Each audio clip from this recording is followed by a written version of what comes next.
Diabetes अक्सर छुप कर आती है, लेकिन जब डायग्नोज हो जाती है तो बहुत देर हो चुकी होती है। आपको अभी इस वीडियो में 4 साइंस बताऊंगा। अगर आपको वो 4 साइंस हैं तो इसका मतलब है आप प्री डायबिटिक है, आपको डायबिटीज होने वाली है। सिम्टम में बहुत ज्यादा थकन हो जाना, यानी रोजाना मतलब हल्का फुल्का काम करने के बाद भी आपको अपना जिस्म भारी महसूस होता है और आप थके फील करते हैं। दूसरा सबसे इम्पोर्टेंट साइन ये है कि आपको बार बार प्यास लगती है और उसके बाद आप बार बार वॉशरूम जाते हैं पेशाब करने के लिए, मतलब आपका मुंह जो होता है वो भी सूखना स्टार्ट हो जाता है। कॉमन साइन ये होता है कि आप खाना खा लेते हैं, पेट लेकिन भरने का एहसास होता ही नहीं है, लेकिन आप खाते जाते हैं और आपकी भूख जो है वो खत्म नहीं होती। सबसे इम्पोर्टेंट साइन होता है कि स्किन पे काले धब्बे बन जाना, डार्क पैचेस आ जाना, खास तौर पे ये बगलों के नीचे और गर्दन पे, और इसको हम कहते हैं एकेंथोसिस नाइग्रिकन।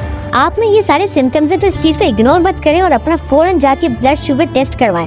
और अगर उसमें कोई एबनॉर्मलिटी आती है तो आपको लाइफस्टाइल मॉडिफिकेशन यानी वजन कम करने की ज़रूरत है, रोजाना वॉक और एक्सरसाइज करने की ज़रूरत है, और उसके साथ साथ अगर फिर भी इम्प्रूवमेंट आए तो आपको मेटफॉर्मिन 500 mg स्टार्ट कर देनी।